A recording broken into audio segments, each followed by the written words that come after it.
بسم الله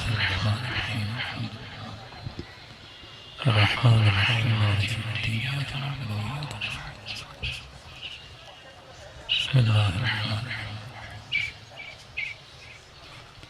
ربنا تقبل منا إنك أنت السميع العليم صلوات على محمد وعلى محمد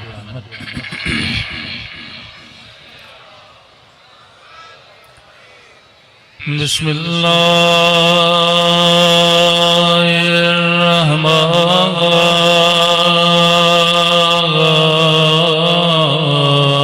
الرحيم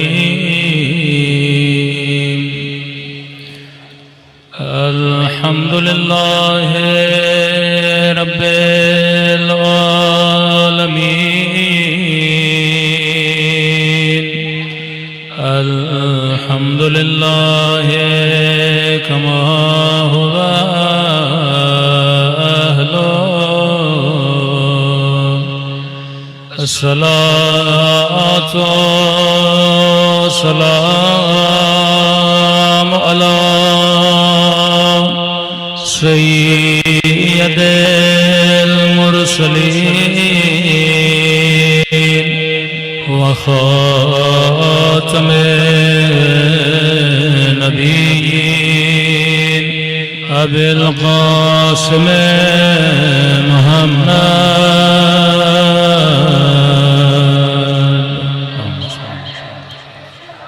وعلى آله الطيبين الطاهرين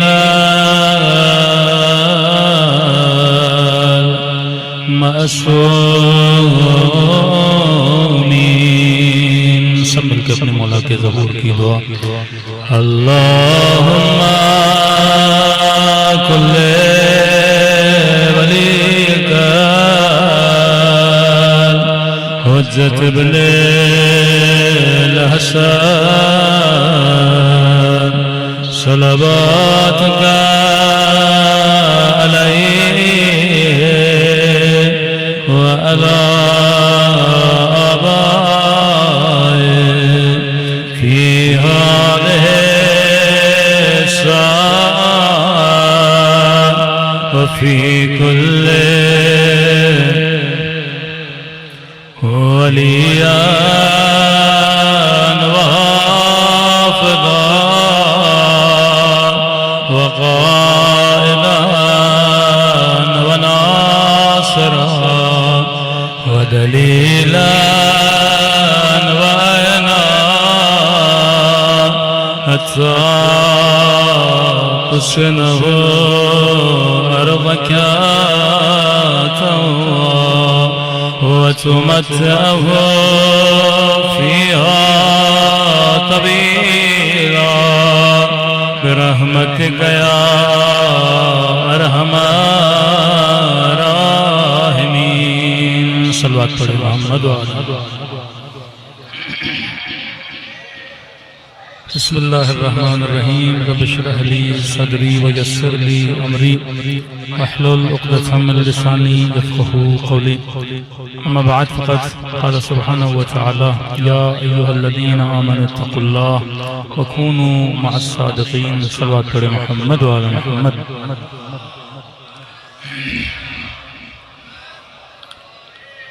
دعا ہے پروردگار عالم ہم سب کی عبادتوں کو اپنی بارگاہ عالی میں قبول فرمائے اور جس مقصد زندگی کو لے کر یہ فرش عزا بچھایا جاتا ہے خدا ان مقاصد میں بھی ہم سب کو کامیابیاں کامرانیاں نصیب فرما دیں یقیناً اس مجمع میں بیٹھے ہوئے کسی بھی مومن کا یہ پہلا محرم نہیں ہے ہر انسان کو سوچنا چاہیے کہ میرے زندگی کے اتنے محرم گزرے اتنی مجالس سنی سوال یہ ہے کہ ان محرموں کو سننے کے بعد میرے وجود پہ اثر کیا پڑا محرم ارتقاء انسان کا نام ہے محرم ترقی وجود انسان کا نام ہے محرم غفلت میں سوئے ہوئے انسانوں کو بیدار کرنے کا نام ہے محرم ایک رسم نہیں جو انسان منائے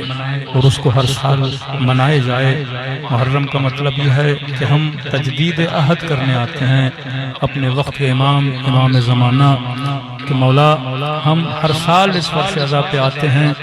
اتنی عظیم قربانی جو امام حسین نے دی، اس قربانی کو مد نظر رکھتے ہوئے ہم تجدید عہد کرتے ہیں کہ اگر کبھی ایسا وقت آیا اور ہمارے امام نے ہمیں بلایا کہ حل من ناصر ینصرنا، کہ حل من یغیث یغیثنا، کہ کون ہے ہماری آواز پہ لبیک کہے، تو یہ ٹریننگ دی جا رہی ہے، نسل در نسل ٹریننگ دی جا رہی ہے۔ آج اسی ٹریننگ کے نتیجے میں اگر واقعاً استعمار کے مقابلے میں کوئی قوم کھڑی ہے، وہ امام حسین کو ماننے والی قوم ہے۔ یعنی یہ صرف ہم نہیں کہہ رہے، وہ جو ہمیں مانتے بھی نہیں ہیں، وہ جو ہمارے ہم مسلک بھی نہیں ہیں، وہ بھی یہ کہہ رہے ہیں کہ واقعاً وقتاً بوقتاً اس قوم نے ثابت کیا ہے کہ وقت کے ظالم کے مقابلے میں کھڑا ہونا ہو یہ صف اول میں ہوتے ہیں، شہادت کے میدان میں کھڑا ہونا ہو یہ صف اول میں ہوتے ہیں، مشکلات کو برداشت کرنا ہو یہ صف اول میں ہوتے ہیں۔ کہاں ہوتا ہے بغیر پبلسٹی کے، کہاں ہوتا ہے بغیر دعوت ناموں کے لوگ فرش عزا پہ آ جائیں۔ یہ کیسی حرارت ہے، یہ کیسی محبت ہے کہ صرف محرم کا چاند نظر آنے کا انتظار ہوتا ہے، لوگ خود ہی کپڑے لینا شروع کر دیتے ہیں، خود ہی ہر چیز کو بنانا شروع کر دیتے ہیں۔ تو وہ انسان جو اپنے گھر کی گلی تک جانے کے لیے تیار نہیں ہوتا، کہتا ہے گاڑی نہیں ہے، گاڑی ہے تو گاڑی کا ایسی خراب ہے، جب فیسلٹی ہوگی تو میں جاؤں گا۔ یعنی 2 گھنٹے کے سفر کے لیے بھی وہ گاڑی کو تلاش کرتا ہے، وہ فیسلٹیز کو تلاش کرتا ہے۔ لیکن یہ کیسی حرارت ہے کہ کربلا میں منتیں کی جاتی ہیں کہ گاڑی پہ سوار ہو جا، لیکن کہتا ہے نہیں، میں نے پیدل حسین کی طرف جانا ہے۔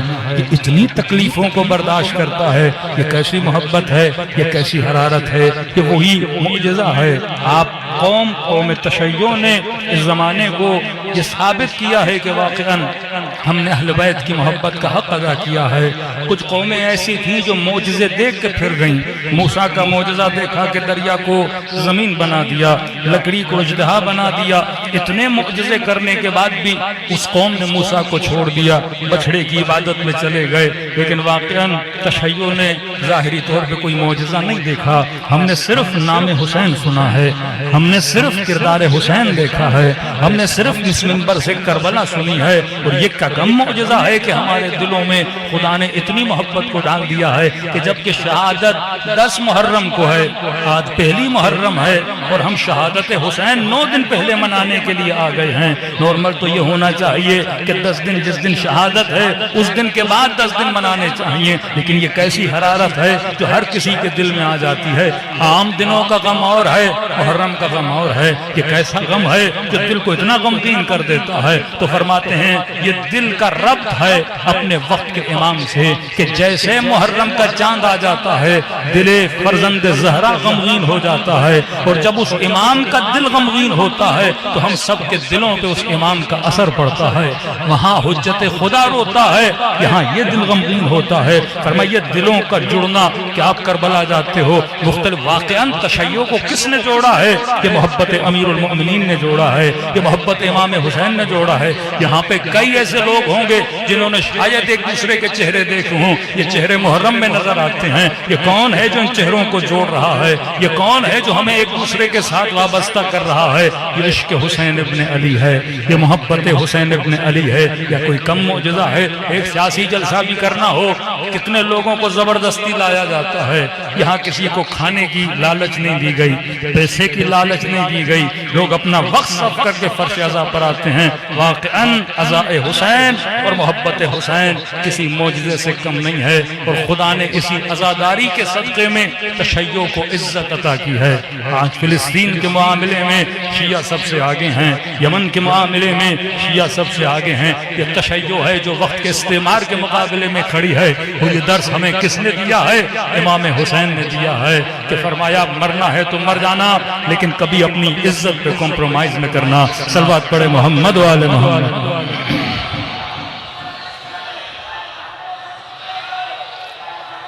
ہر زمانے میں تشیع کے خلاف پروپیگنڈے ہوئے، کبھی کفر کے فتوے لگے، کبھی شرک کے فتوے لگے، کبھی اسی عزاداری کو بدعت کا نام دیا گیا، کفر کا نام دیا گیا، لیکن وہی مسلمان کبھی حجر اسود کو بوسہ دے رہا ہے، کبھی طواف خانہ خدا کر رہا ہے۔ میں اس سال اللہ نے توفیق دی، جب عمرے کے لیے گیا تو واقعاً سوچ رہا تھا، جب سعی صفا و مروہ کر رہا تھا کہ خدا کبھی ایک پہاڑی سے دوسری پہاڑی تک انسان کو دوڑا رہا ہے، وہاں پہ مسلمان کو سوچنا چاہیے کہ پروردگارہ ذکر تیرا کرنے آ رہے ہیں، لیکن تو ہاجرہ کی یاد ہمیں کیوں دلا رہا ہے، تو ابراہیم کی یاد ہمیں کیوں دلا رہا ہے، تو اسماعیل کی یاد ہمیں کیوں دلا رہا ہے، یعنی یہ خدا دوڑا کیوں رہا ہے؟ فرمایا نہیں، اگر ابراہیم کی یاد رہے گی تو میری یاد رہے گی، اگر اسماعیل کی یاد رہے گی تو میری یاد رہے گی۔ ان من لم یشکر الخلق لم یشکر اللہ، اگر میرے ان بندوں کا شکریہ ادا نہیں کرو گے تو میرا شکریہ ادا نہیں ہوا۔ کعبہ بنایا کس نے؟ آب زمزم کو زمین سے نکالا کس نے؟ یہ سارے انہی کی وجہ سے عبادتیں قائم ہیں۔ تو اگر یاد ابراہیم زندہ ہوگی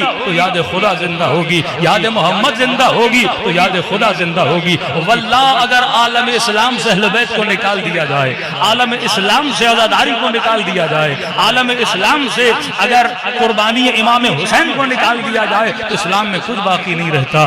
آج آپ چلے جائیے ملیشیا، آج آپ چلے جائیے سعودی عرب، آج آپ چلے جائیے خلیجی ممالک میں، سوشل میڈیا کا زمانہ ہے، کوئی بھی نوجوان ایک ولاگ بنا لے، ہاتھ میں مائک پکڑے، روڈ کے باہر نکل جائے اور چلتے ہوئے مسلمانوں سے یہ اوپن چیلنج ہے، آپ ملیشیا چلے جائیں، دبئی چلے جائیں، یو اے چلے جائیں، کسی بھی عرب کنٹری میں چلے جائیں اور مائک پکڑیں، ایک سروے کریں اور لوگوں سے انٹرویو لیں کہ یہ بتائیے نبی کے نواسے کتنے تھے، امیر المومنین کے بارے میں کچھ بتائیے، نبی کے کتنے بیٹے تھے، نواسے کتنے تھے، ان کی شہادتیں کہاں کہاں ہوئیں۔ پورے عالم اسلام میں لوگوں کو صرف 4 خلفاء کے ناموں کا پتہ ہے، اس کے علاوہ کچھ بھی نہیں پتا، یعنی ان کے بارے میں بھی پوچھیں گے تو نہیں پتا۔ اپنے مکتب، یعنی اگر مکتب حنفی کا ماننے والا ہے، اپنے امام کا بھی نام پوچھیں گے، ان کو نہیں پتا۔ امت کمپلیٹلی صرف ظواہر اسلام پر باقی ہے، نماز پڑھی اس کے بعد اپنے کاموں میں چلے گئے۔ ترکی آپ چلے جائیں، یہاں مسجد میں نمازیں پڑھی، یہاں رمضان میں روزہ رکھا، افطاری ہوئی، ہوٹل میں پھر افطاری میں شراب پینے لگے،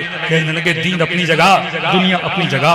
یہ حال امت کا ہوا۔ لیکن واللہ آپ کسی چھوٹے سے شیعہ بچے کے جو مجموع میں مجلسوں میں آتا ہے اسے اٹھا لیں اور اس سے پوچھیں کہ آل ابا کون تھے، چادر کسا کے نیچے بیٹھنے والے کون تھے، اسے پنجتن کے نام بھی پتا ہیں، ان کی شہادتوں کا بھی پتا ہے، ان کی ولادتوں کا بھی پتا ہے۔ یہ برکت مجلس امام حسین تھی۔ آج دین کہاں پڑھایا جاتا ہے؟ کس اسکول میں دین کا درس دیا جاتا ہے؟ کہاں معرفت دینی دی جاتی ہے؟ کہاں یہ سکھایا جاتا ہے کہ برائی کے خلاف آواز اٹھاؤ؟ کہاں یہ سکھایا جاتا ہے کہ معروف کو بیان کرو اور منکر کو بیان کرو؟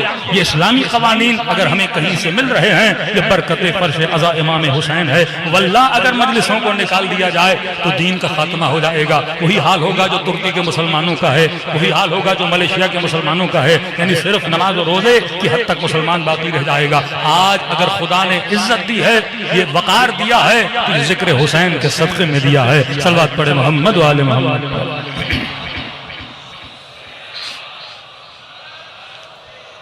تو معاشرے کی اگر تربیت کرنی ہے، جو ان 9 دنوں میں گفتگو ہوگی، معاشرے کی تربیت کردار امام حسین اور اصحاب امام حسین سے، کہ واقعاً معاشرہ سازی کیسے کی جاتی ہے۔ ایک ایسا معاشرہ جو امام کش معاشرہ تھا، یعنی ایک ایسا معاشرہ جو اماموں کو قتل کرنے والا معاشرہ تھا، اس معاشرے کی ایسی تربیت کی امام زین العابدین 5ویں اور 6ٹھے امام نے۔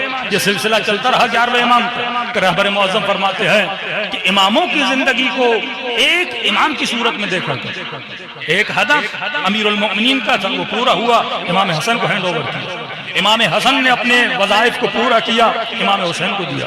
امام حسین نے اس مردہ معاشرے کو، وہ معاشرہ جو وحشی گری کی انتہا پہ پہنچ چکا تھا، وہ معاشرہ جسے یہ تمیز نہیں کہ یہ فرزند رسول ہے، وہ معاشرہ جسے نبی یہ سکھا کر جاتے ہیں کہ تم نے میری آل سے مودت کرنی، اور امام حسین اگر پوچھتے ہیں اپنے تیسری ملاقات میں ابن سعد سے کہ بتا مجھے قتل کرنے کے لیے کیوں آئے ہو، اور وہ یہ کہیں کہ بغض میں، ابھی تمہارے بابا کے بغض میں آئے۔ ارے جس سے محبت کرنی تھی تم اس سے بغض کر رہے ہو، جس کی محبت کا درس دیا گیا اور امت اسی سے بغض کرنے لگی۔ جب محبت اور بغض جا بجا ہو گئے، یعنی جس سے محبت کرنی اس سے بغض کرنا، جن سے بغض کرنا تھا ان سے محبت کر رہے ہیں۔ مردہ معاشرہ کہ جب انسان کی باڈی مر جاتی ہے آخری حل یہ ہوتا ہے اسے 400 وولٹ کا کرنٹ لگایا جائے تاکہ یہ انسان زندہ ہو جائے. پہلا شوق. دوسرا شوق کہ امام حسین نے مردہ جسم جو اسلامی معاشرے کا مردہ جسم تھا امام حسین اپنی شہادت سے اس جسم کو اس کینسر زدہ اس بیمار جسم کو اس جہالت میں بھرے ہوئے جسم کو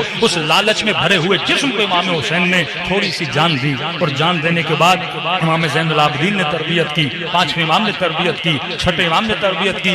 تب جا کے آپ کو یہ تشیع نظر آتا ہے. یہ تشیع کہاں سے نکلا کہ وہی لوگ تھے جن کی تربیت کی اور انہوں نے مختلف جگہوں پہ جا کر تبلیغ مکتب اہل بیت کی. تب جا کے یہ نظریہ وجود میں آیا استعمار کے مقابلے میں کیسے کھڑا ہونا ہے ظلم کے مقابلے میں کیسے کھڑا ہونا ہے اپنے حق کے لیے آواز کیسے بلند کرنی ہے مردہ معاشروں سوسائٹیوں کو زندہ کیسے کرنا ہے. یہ مکتب امام حسین کا درس تھا اور اسی مکتب سے اثر لیتے ہوئے خمینی نے یہ ثابت کیا کہ واقعاً اگر انسان چاہے تو معاشرے میں اسلامی نظام کو پیدا کر سکتا ہے اسلامی نظام کی جڑوں کو مضبوط کر سکتا ہے جوانوں کے ذہنوں کو انقلابی بنا سکتا ہے. کتنی بھی تکلیفیں آ جائیں کہ شعب ابی طالب میں تکلیفیں نہیں تھیں کہ بھوک انہوں نے نہیں دیکھی کہ افلاس انہوں نے نہیں دیکھی جس بی بی کو ملکۃ العرب کہا جاتا تھا جب دنیا سے جائیں تو کفن کے لیے پریشان ہوں کیا انہوں نے تکلیفیں نہیں دیکھی. اللہ کہتا ہے یہ دین ہے کونوا مع الصابرین صبر کرنے والوں کے ساتھ رہو گے تو خدا تجھے اجر بھی دے گا تجھے عزت بھی دے گا. واقعاً اس قوم نے شہید دیے قربانیاں دی اور آج عالم اسلام میں اگر عزت کے ساتھ کسی مسلمان کو دیکھا جاتا ہے تو مکتب اہل بیت کے ماننے والوں کو دیکھا جاتا ہے. صلوات پڑھے محمد و آل محمد.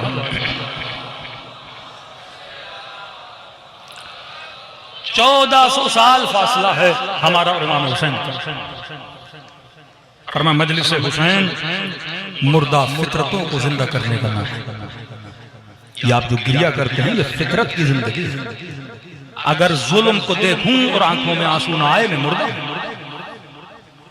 یہاں تو کوئی بندہ ڈرامہ بھی دیکھتا ہے کوئی سیٹ سین آ جاتا ہے تو انسان کی آنکھوں سے آنسو آتا ہے. یہ فطرت کی زندہ ہونے کی نشانی ہے. اور امام حسین اس مہینے میں مردہ فطرتوں کو زندہ کرتا ہے. غفلت کے پڑے غبار کو جو ہمارے دلوں پہ آ گیا ہے امام حسین اپنے ذکر سے اسے زندہ کرتا ہے. 1400 سال کا فاصلہ. اب سوال یہ ہے کہ امام حسین تو عطا پہ عطا کر رہے ہیں ہم نے اس مقابلے میں امام حسین کو کیا دینا ہے. میرا وظیفہ میری ریسپانسبلٹی امام حسین کے مقابلے میں کیا صرف مجلس میں آنا بیٹھنا اور چلے جانا اور وہ سوسائٹی بولا جائے کہ مولانا یہ شیعہ سوسائٹی ہے. کیا اس سوسائٹی میں مجھے رنگ حسین نظر آتا ہے کہ نہیں. رنگ سے مراد کارا کپڑا نہیں ہے. یہ بلیک ڈریس جو آپ نے پہنا ہوا یہ نہیں ہے. رنگ سے مراد رنگ کے کردار حسین. رنگ سے مراد وہ جذابیت اتنا شیعہ اٹریکٹیو ہونا چاہیے کہ ہر بندہ آپ کی طرف کھینچے. ایک ملاقات جناب زہیر کی ہے امام حسین سے اس ملاقات میں بدل گیا. چند گھنٹوں کی ملاقات امام حسین کی جناب حر سے اس ملاقات میں بدل گیا. ان کے گھروں میں اگر کوئی غلام بھی ہوتا تھا تو یا فضہ بن کے نکلتی تھی کوئی کنیز یا قمبر بن کے باہر بھرتے تھے. آج سوال یہ ہے کہ میں اتنا اٹریکٹیو ہوں میرے اندر اتنی جذابیت اور جاذبیت بطور کل تو ہے. لوگ تعریف کرتے ہیں جو آپ کو نہیں مانتے وہ بھی کرتے ہیں وہ کردار کلی ہے. لیکن جو کردار انفرادی ہے انفرادی طور پر جب کردار بنتے ہیں تو پھر سوسائٹی اس اعلیٰ مقام پہ آ جاتی ہے تو لوگ اس سوسائٹی کو فالو کرنا شروع کرتے ہیں. اہل بیت نے ایک سوسائٹی بنائی. کربلا ایک چھوٹی سوسائٹی کا نام ہے جس سوسائٹی سے نسلیں انسپائر ہوئی.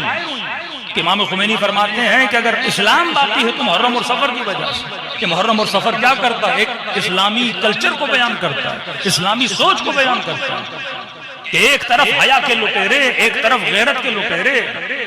کیا آج اس معاشرے میں اگر آپ کسی خاتون کو ٹوک بھی دیں کہ آپ بے حیا ہو تو واویلا مچ جاتا ہے.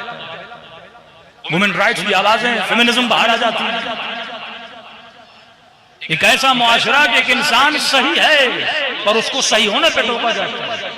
اس کو اس بات پہ ٹوکا جائے کہ آپ نے ہمیں ٹوکا کیوں. یہی معاملہ امام حسین کا تھا.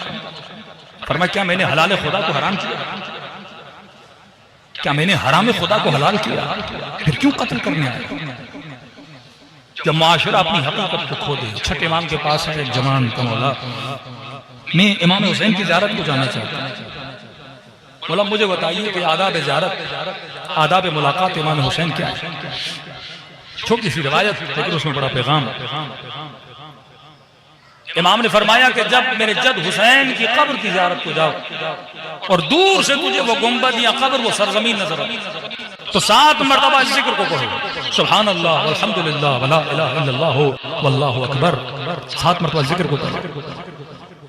اب سب سے بڑا الزام جو شیعوں پہ لگتا ہے کہ یہ قبر پرست ہیں، یہ خدا کو چھوڑ کے قبر حسین کی طرف جا رہے ہیں، کہ اللہ سے نہیں مانگ رہے، ذریعہ حسین پہ جاتے ہیں اور وہاں سے مانگتے ہیں. اس پورے فلسفے کو میرے چھٹے امام نے ختم کر دیا. فرمایا جاؤ زیارت حسین کے لیے، اور جب نگاہ ذریعہ حسین پہ، گنبد حسین پہ، قبر حسین پہ، سرزمین کربلا پہ پڑے تو فرمایا یہ ذکر کرو، سبحان اللہ والحمدللہ ولا الہ الا اللہ واللہ اکبر. زیارت حسین کی ہے لیکن فرمایا وہاں جا کے ذکر کس کا کرو؟ اللہ کا کرو، تاکہ یہ تصور ہی ختم ہو جائے کہ ہم وہاں پہ کوئی اور ذکر کرنے جاتے ہیں. اور فرمایا جب یہ ذکر کر دو اس کے بعد پھر 7 مرتبہ ایک سلام دے دو. ایک نعرہ بڑا مشہور ہے تشیع میں، ہم کہتے ہیں لبیک یا حسین. یہ ہمارا بنایا ہوا نعرہ ہے، روایی نعرہ نہیں ہے. جو نعرہ میرے چھٹے امام نے بتایا وہ یہ ہے. فرمایا پہلے کہو سبحان اللہ والحمدللہ ولا الہ الا اللہ واللہ اکبر. اس کے بعد یہ کہو السلام علیک یا داعی اللہ، یا یہ کہو لبیک یا داعی اللہ. ترجمہ 7 مرتبہ کہو لبیک یا داعی اللہ، اے اللہ کی دعوت پر لبیک کہنے والے حسین، میں تجھے لبیک کہنے کے لیے آیا. یہ نہیں کہ لبیک یا حسین، جب آپ کہو گے لبیک یا حسین پھر وہی مسلمان کیا بولے گا جو آج کل بولتے ہیں، ہم تو کچھ بھی کریں ان کو تو بولنا ہی ہے.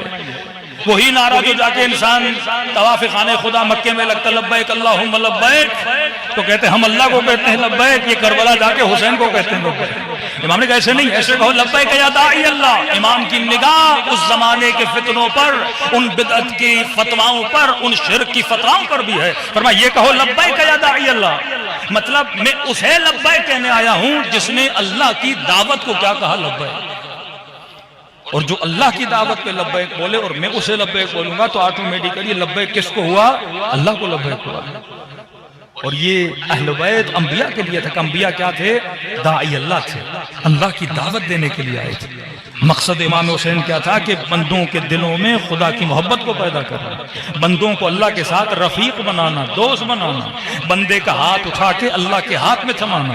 امام حسین کا مقصد یہ تھا کہ بندوں کے دلوں میں عشق پروردگار عالم، معرفت خدا کو اجاگر کرنا. تو کہا کہو لبیک یا داعی اللہ، اے دعوت خدا دینے والے. حضرت ابراہیم نے مشکلات کیوں اٹھائی؟ کیونکہ اللہ کی دعوت دے رہے. جو اللہ کی دعوت دیتا ہے لوگ کبھی پتھر مارتے ہیں، لوگ کبھی تکلیفوں میں ڈالتے ہیں، کبھی آگ میں پھینک دیتے ہیں. حضرت موسیٰ نے تکلیفیں اٹھائیں، 1100 سال حضرت نوح نے تکلیفیں اٹھائیں. کس کی وجہ سے؟ دعوت خدا دینے کی وجہ سے. وہ رسول گرامی جن کے سر پہ کوڑا کرکٹ پھینکا گیا، جن کو پتھر مارے گئے، حیوانوں کی غلاظت جو پیٹ سے نکلتی ہے وہ رسول کے سر پہ پھینکی گئی. یہ سارے جرائم کیوں ہو رہے تھے؟ کیونکہ وہ کس کی دعوت دے رہے تھے؟ اللہ کی دعوت دے رہے تھے. دشمنی امیر المؤمنین، بغض امیر المؤمنین کیوں تھا؟ کیونکہ علی اللہ کی دعوت دے رہے تھے، عدالت کا حکم دے رہے تھے، حلال و حرام کا بتا رہے تھے. اصلاً اہل بیت سے دشمنی کیا تھی؟ کیونکہ اہل بیت داعی اللہ تھے. آج آپ سے دشمنی کیوں ہے؟ کیونکہ آپ بھی داعی اللہ ہیں. آپ وقت کے ظالم کو ظالم بولتے ہیں، مستکبر کو مستکبر بولتے ہیں، راشی کو راشی بولتے ہیں. جو انسان ظلم کرے اس کے خلاف آواز کو بلند کرتے ہیں تو دنیا آپ کے مقابلے میں کھڑی ہو جاتی ہے. تو اہل بیت نے تکلیفیں اٹھائیں اور اس قدر اس نعرے پہ اہل بیت اور انبیاء کھڑے تھے، یعنی سر کٹانے کے لیے تیار تھے لیکن اللہ کی دعوت میں ذرہ برابر بھی لرزش کو برداشت نہیں کرتے تھے. تو وہی رسول گرامی کہ کفار مکہ آتے ہیں، اے محمد ہم تمہاری بات کو ماننے کے لیے تیار ہیں لیکن ہماری شرط یہ ہے کہ 1 سال ہم تیرے خدا کی عبادت کریں گے اور 1 سال تو ہمارے خداؤں کی عبادت کر. تو نبی نے فرمایا نہیں، قل یا ایھا الکافرون، حبیب کہہ دے کہ میں جس کی عبادت کرتا ہوں تم اس کی عبادت. 2 مرتبہ کہا کہ ہرگز یہ ممکن نہیں ہے. فرمایا اے محمد یہ پہاڑ جو دیکھ رہے ہو اس کا برابر سونا مانگو تو ہم سونا دینے کے لیے تیار ہیں. عرب کے کسی بھی قبیلے کی کسی لڑکی پہ ہاتھ رکھو ہم دینے کے لیے تیار ہیں. میرے رسول نے ایک جملہ کہہ کے کہانی کو ختم کر دیا. فرمایا ایک ہاتھ میں سورج دوسرے ہاتھ میں چاند، میں پھر بھی اپنے خدا کو چھوڑنے کے لیے تیار نہیں ہوں. یہی لالچ اہل بیت کو دی گئی لیکن انہوں نے کبھی بھی رب کے دامن کو نہیں چھوڑا۔ اہل بیت کون ہے؟ داعی اللہ ہیں، اللہ کی دعوت پہ لبیک کہنے والے۔ کبھی شب ہجرت بستر موت پہ لبیک کہہ رہے ہیں، کبھی روز عاشور امام حسین یہ نعرہ بلند کر رہے ہیں کہ رضن برضا و تسلیما لامرے لا معبود سواک، اے خدا حسین کے علاوہ، تیرے علاوہ حسین کا کوئی رب نہیں ہے، کوئی معبود نہیں ہے، ہم تیری رضا پہ راضی ہیں۔ اب چھٹے امام کا پیارا جملہ فرمائیے، 7 مرتبہ کہو سبحان اللہ والحمدللہ ولا الہ الا اللہ واللہ اکبر، پھر 7 مرتبہ کہو لبیک یا داعی اللہ، لبیک یا داعی اللہ۔ مولا آپ نے اللہ کی دعوت پہ لبیک کہا، میں آپ کی دعوت پہ لبیک کہہ رہا ہوں۔ اب یہاں پہ امام نے اور جملہ کہا، کہنے لگا مولا حسین تو کربلا میں تھے 1400 سال پہلے، میں نے کب ان کی آواز پہ لبیک کہا؟ جب وہ بلا رہے تھے هل من مغیث یغیثنا هل من ناصر ینصرنا، مولا میں تو اس وقت نہیں تھا، تو میں کیسے اپنی جان کو امام حسین پہ قربان کروں؟ یہ بارہا دعاؤں میں جملے ہیں نا، اے کاش یا لیتنا کننا معکم فافوز معکم فوزا عظیما، اے کاش ہم کربلا میں ہوتے، اپنی جانوں کو آپ پہ قربان کرتے۔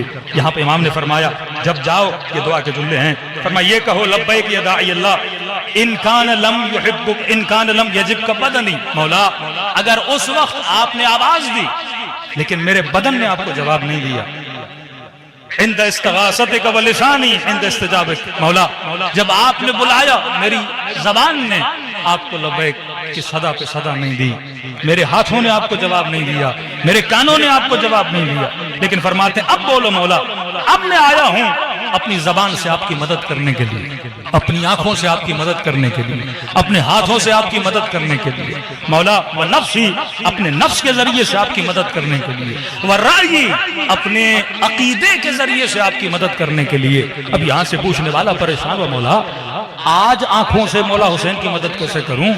آج کانوں سے، اس زمانے میں آپ نے بلایا پر میرے کان نہیں سن پائے، اس زمانے میں آپ نے بلایا پر میری آنکھوں نے نہیں دیکھا، اس زمانے میں آپ نے بلایا پر میرے ہاتھ آپ کی مدد کے لیے نہیں بڑھے کیونکہ میرا وجود نہیں تھا، لیکن مولا آج آنکھوں سے آپ کی مدد کرنے کے لیے تیار، آج ہاتھوں سے آپ کی مدد کرنے کے لیے تیار، آج اپنے نفس کے ذریعے سے آپ کی مدد کرنے کے لیے تیار ہوں، کہ کیسے کروں؟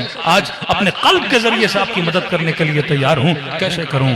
فرمایا قلب کے ذریعے سے اگر حسین کی مدد کرنی ہے تو اس دل سے نجاستوں کو نکالو، اس دل سے حسد و بغض کو نکالو، اس دل سے نفرت کو نکالو۔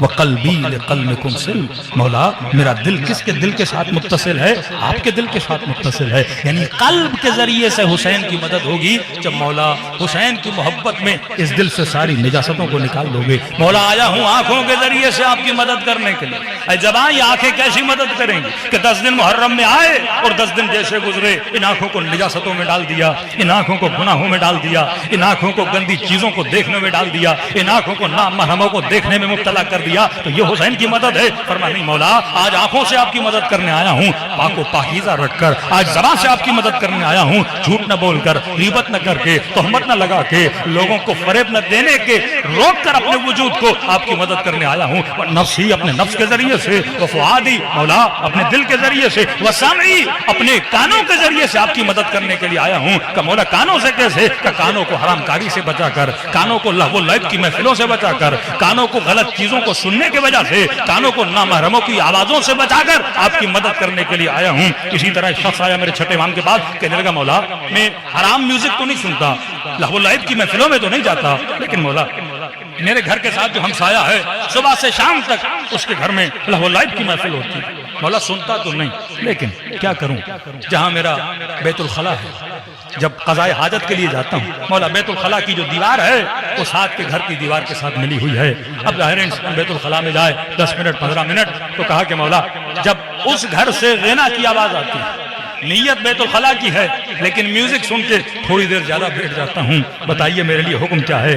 معصوم نے فرمایا ان السمع والفؤاد والبصر، قرآن کی آیت نہیں پڑھی کہ تم آنکھوں، کانوں، زبان کے حوالے سے مسئول ہو اللہ پوچھے گا یہ میری امانت تھی تم نے کہاں استعمال کی تھی؟ یہ کان میں نے اس لیے دیے تھے تاکہ تو گناہ کرے، یہ زبان اس لیے دی تھی تاکہ تہمتیں لگائے، یہ آنکھیں اس لیے دی تھی تاکہ خود کو حرام کاریوں میں مبتلا کرے، یہ چہرہ اس لیے دیا تھا کہ چہرے پہ اللہ کی نافرمانی کو سجائے؟ فرمایا نہیں، یہ وجود اس لیے دیا تھا۔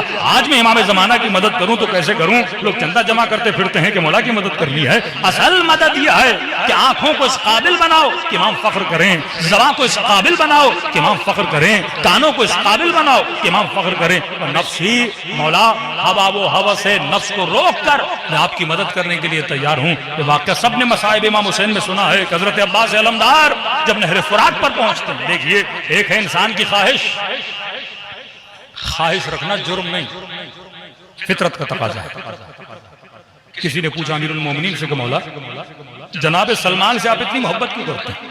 محبت کا ریزن ہونا چاہیے۔ جو محبت وداؤٹ ریزن ہے وہ محبت کسی کام کی نہیں، بغیر وجہ کی محبت اللہ علیہ کی محبت، محبت صادق، محبت سچی، محبت کی بنیاد اہل بیت، محبت کی بنیاد خدا۔ واللہ اگر ہماری زندگیوں میں محبت اور بغض سیٹ ہو جائیں کہ میں اس سے محبت کروں جسے کرنی چاہیے، میں اس سے بغض کروں جسے، آج یہ پورا مسلم معاشرہ تباہی کی طرف کیوں جا رہا ہے؟ کیونکہ نہیں پتا مسلمانوں کو کہ محبت کس سے کرنی ہے۔ آج مسلمان کہتے ہیں علی سے بھی محبت ہے، جس نے علی کو تکلیف دی اس سے محبت ہے، سیدہ سے محبت ہے جس نے ظلم کیا اس سے بھی محبت ہے، قاتل سے بھی محبت ہے۔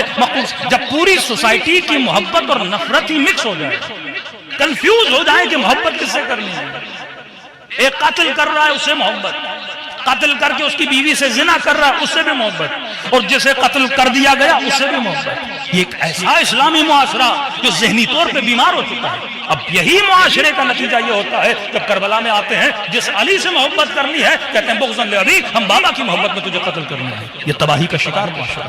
آپ کا مکتب عقل ہے۔ اہل بیت نے یہ سکھایا کہ اپنی لائن کو سیدھا کرو۔ اگر زندگی میں تمہاری محبتیں مکس ہو گئی تو تباہ و برباد ہو جاؤ گے۔ جس سے محبت نہیں کرنی تو اس سے محبت کر، جس سے نفرت کرنی ہے تو اس میں مبتلا ہو جائے۔ یہ قرآن کی آیت ہے کہ جن لوگوں نے دین خدا کا مذاق اڑایا اور اگر تو ان کی محبت میں مبتلا ہوتا ہے تو قیامت کے دن انہی کے ساتھ اٹھایا جائے گا۔ ہمارا حشر انہی سے ہوتا ہے جن سے محبت کرتے ہیں۔ تبھی ایک عجیب روایت ہے، فرمایا جو بندہ بدن سے اتنی یعنی صبح سے شام تک بدن میں لگا رہے، بدن کے حسن میں لگا رہے، بدن کی بناوٹ میں لگا رہے، 24 گھنٹہ اس کا فوکس یہ ہو کہ میں دکھتا کیسا ہوں، لوگ میرے لیے رائے کیسی بناتے ہیں۔ فرمایا جو بدن سے اتنی محبت کا روایت ہے، فرمایا جب تک دفن ہونے کے بعد اس کی ہڈیاں کمپلیٹلی پاؤڈر نہیں بنتی تب تک اس کی توجہ اپنے بدن پہ رہتی ہے، اور دن بدن جب اپنے بدن کو پوسیدہ ہوتا ہوا دیکھتا ہے یہ ایک عجیب کرب اور تکلیف میں آ جاتا ہے، کیونکہ جس سے محبت کرتا ہے وہ فنا ہو رہی ہے، تو لہٰذا یہ بھی اندر سے کیا ہوتا ہے، فنا ہوتا جاتا ہے۔ تبھی فرمایا بقا سے محبت کرو تاکہ دنیا بھی باقی رہے اور آخرت بھی باقی رہے۔ صلوات پڑھیں محمد و آل محمد۔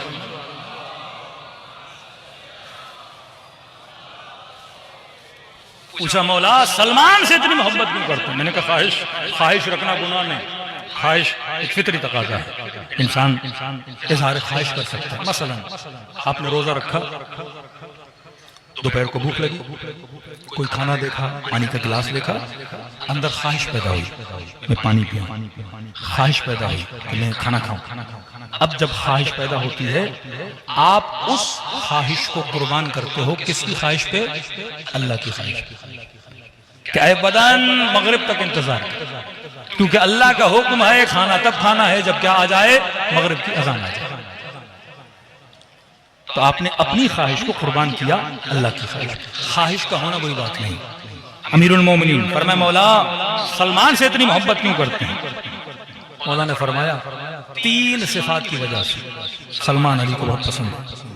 مولا کون سی صفت؟ فرمایا پہلی صفت کہ سلمان جب بھی کسی چیز کی خواہش کرتا ہے، جب بھی کوئی کام کرنا چاہتا ہے، سب سے پہلے یہ دیکھتا ہے کہ علی کی خواہش کیا ہے، علی کی مرضی کیا ہے۔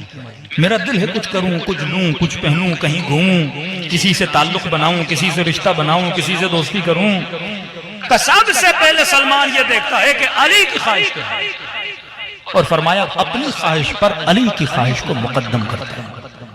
ایک تو اس لیے سلمان بہت پسند ہے۔ دوسرا فرمایا جس طرح علی کو فقراء بہت پسند ہے، مولا امیروں کی محفلوں میں، مشہور لوگوں کی محفلوں میں، سیلفیوں والوں کی محفلوں میں اتنا نہیں بیٹھتی تھی، ان کی محفلوں میں جو فقیر ہوتے تھے، جو غریب ہوتے تھے، جن کے ساتھ کوئی بیٹھنے کو تیار نہیں، فرمایا سلمان کو فقیروں کے ساتھ بیٹھنا بڑا پسند ہے، اس لیے پسند ہے۔ تیسری صفت، سلمان علماء کی محفل میں بیٹھنا پسند کرتا ہے۔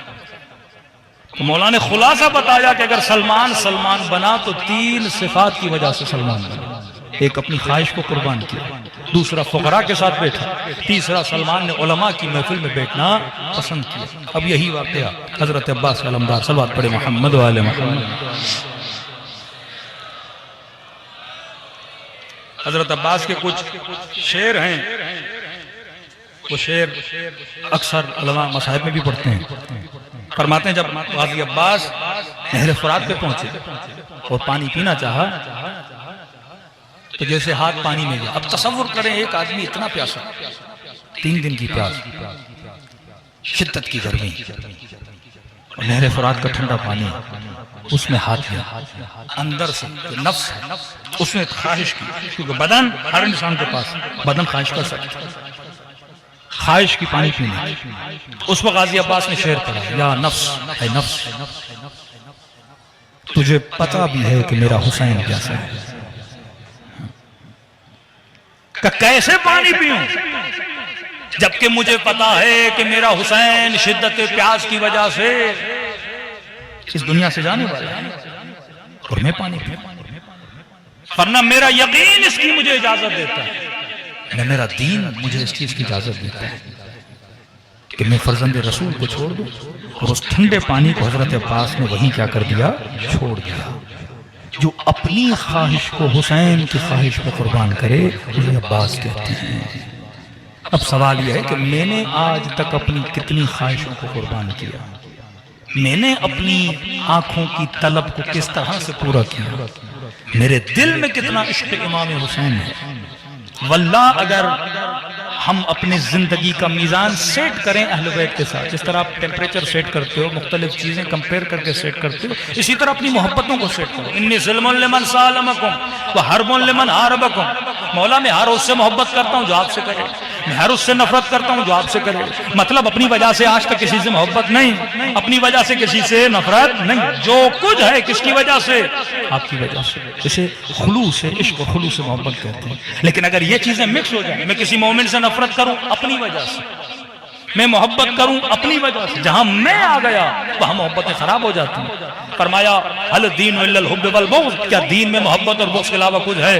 وقت کوئی کم ہے، کل سے کوشش کریں، اگر 11:30 بجے آپ لوگ آئیں گے، آگے IRC جانا ہوتا ہے، ظاہر وہاں بھی لوگ انتظار کرتے ہیں، کسی کا حق غصب نہیں ہونا چاہیے۔ صلوات پڑھیں محمد و آل محمد۔ دیکھیے کس قدر نگاہ اہل بیت۔ شیخ عبداللہ بہت نیک، امام حسین کا ایک عاشق زائر، کہتے صدام کے زمانے سے پہلے ہم رہتے تھے کربلا میں۔ آپ نے دیکھا ہوگا آج بھی جب آپ نجف جاتے ہیں تو 80% جن علماء کی قبور ہیں، آیات عظام مراجع کی قبور آپ دیکھیں گے وہ اکثر ایرانی ہیں، کیونکہ صدام کے زمانے میں ایک طرف دشمن صد بات کر رہا ہے علم کا، صدام کے آنے کے بعد تقریباً سمجھے حوزے کی ایکٹیویٹی کو زیرو کر دیا گیا، اور حوزہ نجف کے بند ہونے کے نتیجے میں یا ان ایکٹیو ہونے کے نتیجے میں جس طرح پہلے ایکٹیو ہوا کرتا تھا، اس کے نتیجے میں سارے علماء کہاں ٹرانسفر ہوئے۔ اسی طرح آپ کا پہلے حوزہ مثلا بغداد جاتے ہیں، بڑے بڑے علماء کی قبور ویسے کاظمین میں آپ کو نظر آتی ہیں، وہاں کچھ ہوا نجف آ گیا، نجف میں مسائل ہوئے قم آ گئے، قم بنا مہد مراجع، مہد علماء۔ اس وقت جتنے مراجع قم میں ہیں وہ کہیں پر نہیں ہیں۔ تو کہتے پہلے ہم عراق میں تھے، صدام کے آنے کے بعد پھر یہ جتنے ایرانی تھے یہ بیچارے آ گئے واپس ایران۔ کہتے ہیں جب عراق تھا تو ایام ازا آتے تھے تو ہم مجلس کرواتے تھے، کہتے ہیں مجلس میں ایک شخص آتا تھا بوڑھا۔ اب ظاہر ہے لوگ جب مجلس میں آتے ہیں تو مجلس کے آداب ہیں، مجلس کے طریقے ہیں۔ مجلس میں آنے کا مطلب یہ ہے کہ بندہ باادب ہو کے بیٹھے، غور کے ساتھ سنے، صلوات کا ذکر ہے، اس کے بعد ماتم ہے، عزاداری ہے، پھر گریے کے آداب ہیں کہ امام حسین پہ کس طرح گریہ کیا جائے، آنکھوں سے آنسوؤں کا نکلنا یا گریے، جو بھی ہے مجلس کے آداب ہے۔ اب ایک کلچر ایران اور عراق میں ہے، ہمارے یہاں بہت برا مانا جاتا ہے اور وہاں ان کا کلچر ہے کہ ہمارے یہاں مجلس جب شروع ہوتی ہے تو ہر ایکٹیویٹی بند ہو جاتی ہے، پورا فوکس خطیب کی طرف، خطیب کی باتوں کی طرف، مصائب امام حسین کی طرف. لیکن آپ ایران و عراق جائیں گے، وہاں مجلس ہوتی ہے تو مجلس کے بیچ میں چائے بھی چل رہی ہوتی ہے. یا خطیب صاحب مجلس پڑھ رہے ہیں اور گوشے کناروں میں لوگ ٹیک لگا کے بیٹھے ہیں اور مولا حسین کی چائے کی نیاز بھی جو قہوہ دیتے ہیں وہ چلتا ہے.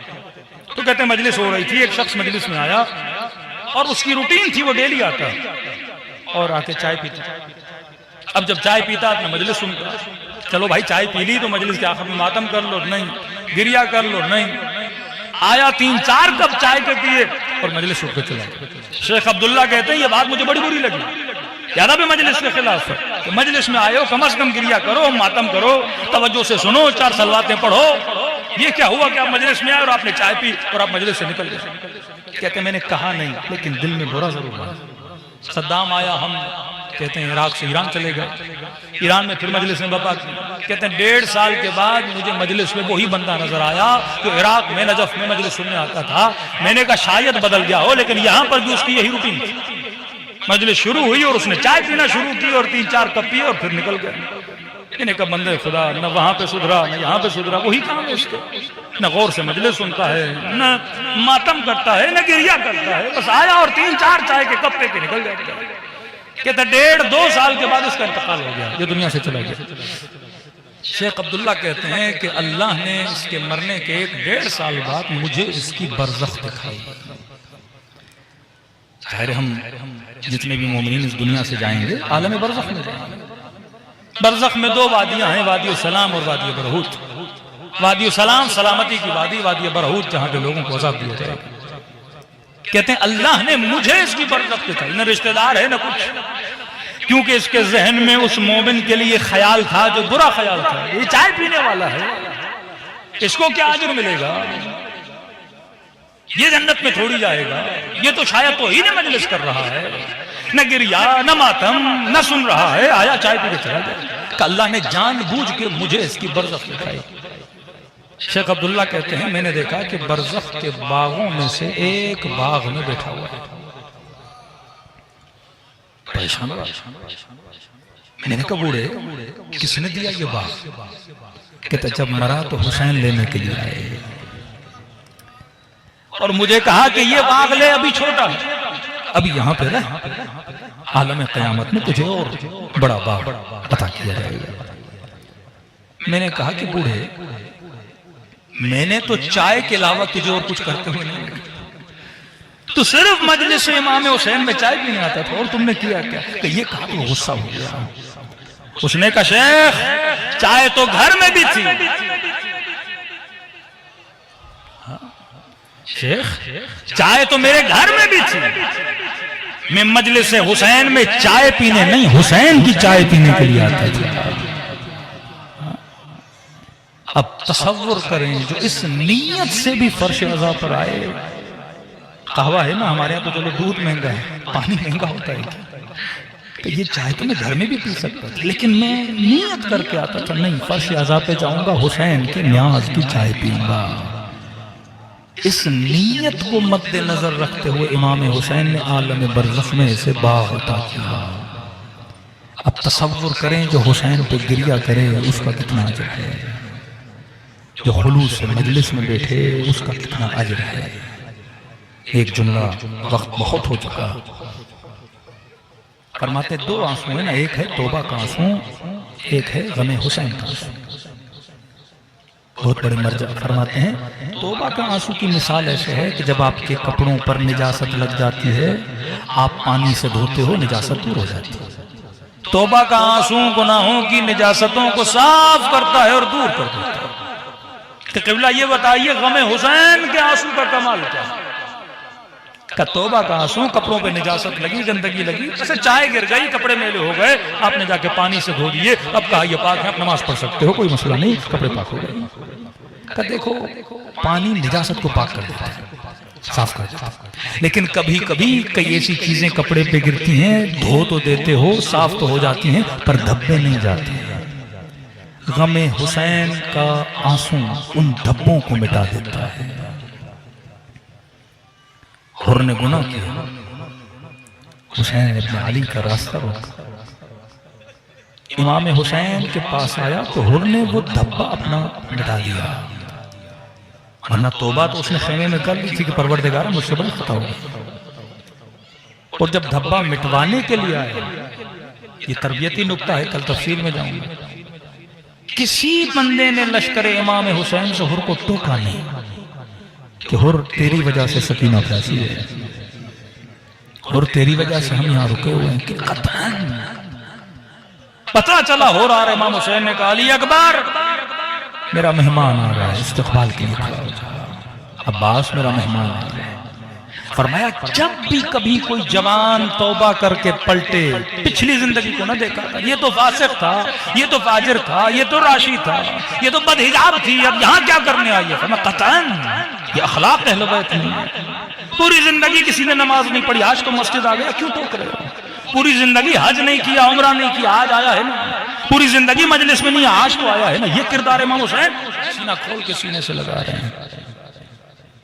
وہ شرمندہ ہے، حسین اپنے ہاتھوں سے اس کی رسیاں کھول رہے ہیں، حسین اپنے ہاتھوں سے اس کی پٹیاں کھول رہے ہیں کہ کہیں سے شرمندگی نہ ہو۔ فوراً کہا بھیا ہور میرے سینے سے لگ جائے، کہ تو مہمان ہے، تو بیٹھ۔ یہ اخلاق امام حسین، یہ وہ اخلاق ہے جو لوگوں کو اٹریکٹ کرتا ہے۔ کتنا بھی بڑا خطا کار تھا، آیا معافی دی، اس کو اپنا بنا لیا۔ ایسے لوگ تاریخ میں ملتے ہیں، ہم ہوتے تو ہم ان کو اپنے آپ سے دور کر دیتے، لیکن امام حسین نے اپنے کردار سے، اہل بیت نے اپنے کردار سے ان کو نزدیک کر دیا۔ سید ابن طاووس فرماتے ہیں زمین کربلا کو امام حسین نے خود خریدا، خریدنے کے بعد ان کو واپس کیا، شرط یہ رکھی کہ جب میرے زائر آئیں 3 دن ان کی خدمت کر لینا۔ کتنی دور اندیش فکر ہے امام حسین کی، کہ اس زمانے میں آج کے زائر کا سوچ رہے ہیں۔ یہ پلاننگ آف اہل بیت ہے۔ مقدس اردبیلی اتنے باادب عالم دین فرماتے ہیں جب اس 4 فرسخ کی حدود میں داخل ہوتے تھے اپنی جوتیاں اتار دیتے تھے، پیدل جاتے تھے امام حسین کی۔ زندگی میں کبھی مقدس اردبیلی کربلا میں سوئے نہیں، 3 دن سے زیادہ رکے نہیں، اتنا نہ رکو کہ حسین کی زیارت عادت بن جائے، وہ طلب، وہ تشنگی ختم ہو جاتی۔ کسی نے کہا مقدس رات کو سوتے کیوں نہیں کربلا؟ کہ ایک رات سویا تھا، جیسے آنکھ لگی تو مجھے زینب کے فریادوں کی آوازیں آئیں، کہ اس رات کے بعد میں کربلا میں کبھی سو نہیں پایا۔ قدر کرو ان آنسوؤں کی، قدر جانو ذکر اہل بیت کی۔ عائشہ سے منقول ہے کہ فرماتے رسول نے حسین کو سینے پہ سلایا ہوا تھا، کبھی چہرے کے بوسے، کبھی گلے کے بوسے، کبھی ہونٹوں پہ بوسے، کہ یا رسول اس بچے سے بہت پیار دیکھ رہی ہوں آپ کا۔ فرمایا یہ وہی میرا نواسہ ہے جسے امت بڑی ظلم کر کے مارے گی، اور کہا کہ جو اس کی زیارت کو جائے گا خدا اسے میرے 2 مقبول حجوں کا ثواب دے گا۔ کا 2 حج کا 4 کا 4 حج کا 9 روایت ہے، کہتے گئے یہاں تک کہا کہ جو میرے اس نواسے کی زیارت کرے گا خدا اسے میرے مقبول 99 حجوں کا ثواب دے گا۔ آج دنیا محروم ہے ثواب سے، یہ نعمت خدا ہے کہ خدا ہمیں رزق دے رہا ہے، کہ ہر شیعہ نے کم از کم 99 رسول کے حجوں کا ثواب حاصل کیا ہو۔ اور صرف یہ نہیں کہ کربلا جا کے ملتا ہے، کسی نے کہا مولا بیمار ہوں، ہر سال میں پڑھتا ہوں، یہ بیمار ہوں، پریشان ہوں، مولا تنگ دست ہوں، آپ کی کربلا نہیں آ سکتا۔ فرمایا ہم کریم ہیں، خلوص دل سے جہاں ہو مجھ حسین کو سلام کیا کرو، خدا تجھے ثواب زیارت حسین عطا کرے۔ کہ مولا ایک چھوٹے سے سلام سے ثواب زیارت ملے گا۔ کہ مومن ایک نشانی اگر تیرے اندر آ جائے، کہ مولا کون سی نشانی؟ کہ جب مجھ غریب کو سلام کرو اگر نہ چاہتے ہوئے تیری آنکھوں میں آنسو آ گئے، کہ مت سمجھنا یہ تیرے آنسو ہیں، حسین نے تجھے تیرے سلام کا جواب دیا ہے۔ دلوں کو کربلا کی طرف متوجہ کریں۔ 2 جملے مصیبت کے، آج وقت کافی ہو چکا ہے، اور دعا کریں خدا ہم سب کو ثواب زیارت حسین کا ثواب عطا کرے۔ السلام علی الحسین وعلی علی ابن الحسین وعلی اولاد الحسین وعلی اصحاب الحسین سب مل کے السلام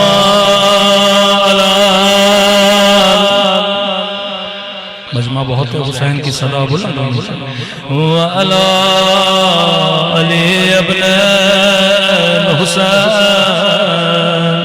وعلی اولاد الحسین وعلی اصحاب حسین کی صدا بلند السلام علی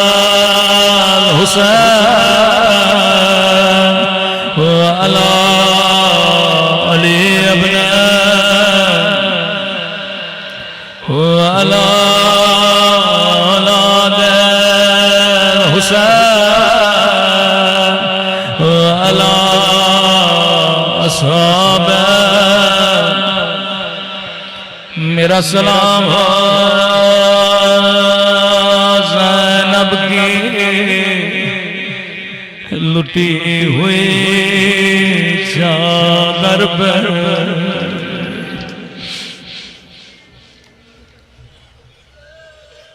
میرا سلام رسیوں میں بندھی ہوئی کلائیوں پر میرا سلام ان ننے سے زخمی کانوں پر جنوں سے در اتار گئے تھے میرا سلام ان ننے سے رخساروں پر جن کا رنگ تماچوں نے بدل دیا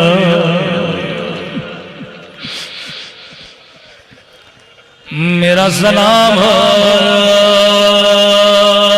ان خشک ہونٹوں پہ جنہیں ظالم چھڑی مار رہا تھا آج پہلی محرم کی رات پر دل ایسے غمگین جیسے شہادت حسین عرض کی کیونکہ آج کے دن فرزند زہرا غمگین فرماتے مومن تو سن کے روتا ہے لیکن میں نے اپنی آنکھوں سے دیکھا ظالم میری سکینہ کو تماچے مار رہا تھا میں نے اپنی آنکھوں سے دیکھا میرے جد کے بدن پہ گھوڑے دوڑا جا رہے تھے تصور کریں آج امام زمانہ کون سی دعا کر رہے ہوں گے وہی دعا جو ہم کرتے ہیں شاید کہہ رہے ہو میرے اللہ